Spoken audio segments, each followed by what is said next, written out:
বন্ধুরা, আমরা বেরিয়ে পড়েছি শিমলিপাল ফরেস্ট দেখতে। এখন রাত বাজে 2:30।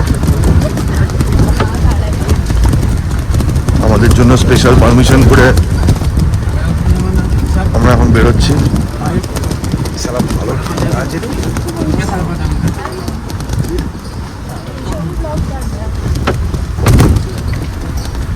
খুব ঠান্ডা এখন।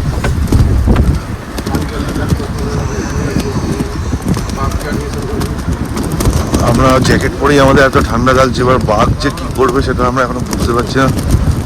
বাঘ কোথায় আছে? কালকে তো সাইটিং হয়েছে বললো, দেখা যাক যদি কিছু পাওয়া যায়। ফিল্ডটা অনেকটা জুরাসিক পার্কের মতোই লাগছে।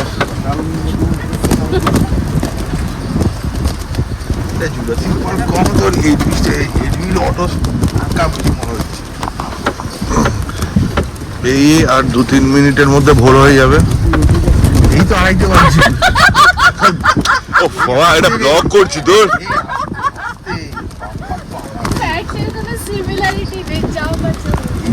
হাসিস না, বাঘটা লেজ গুটিয়ে পালাবে।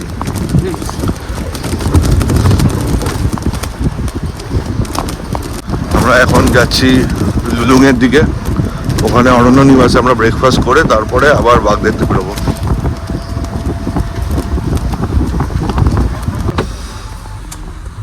তো আমরা চলে এসেছি এখন প্রথম চেকপোস্টে। এখন ভোর হয়ে গেছে।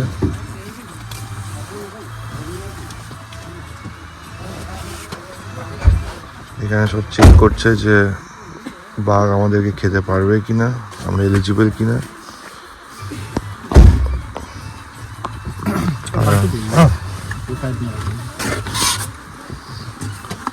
বাঘের খাওয়ার জন্য আমরা গাড়িতে একটা বলিকা বকরা কিনে নিয়ে এসেছি। বাল্টি দেখুন, বলিকা বকরা।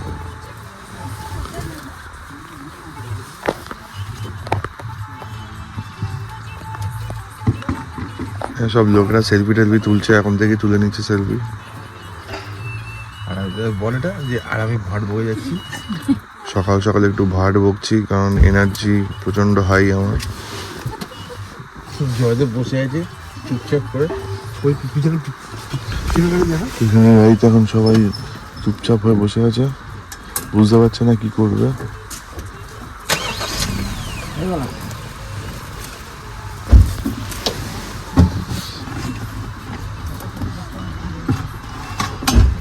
এটা কোনো ফরেস্ট অফিসারের বাংলো হবে।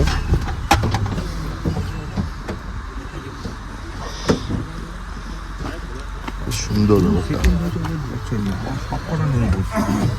আমাদের যে গাড়িগুলো দিয়েছে ওগুলো জিমনি কেটে হাফ করে তারপর কাস্টমাইজ করে বানিয়েছে ব্যাপারটা। একটা মাসাই মারা ফিলিং আসছে। কঙ্গো, এবার কঙ্গোতে ঢুকবো। এবার শিমলিপাল কঙ্গো।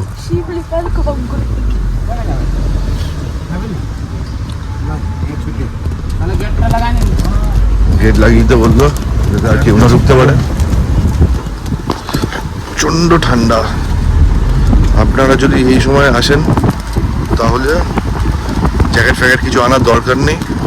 নর্মাল ওয়েদার, একটু ঠান্ডা হয়তো লাগবে, তারপরে পুরো প্লেজেন্ট।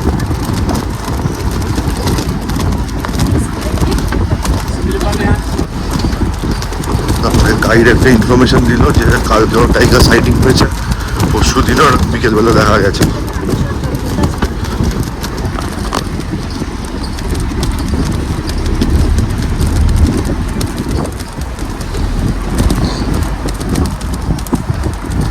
রাস্তাগুলো এক্সট্রিমলি স্মুথ।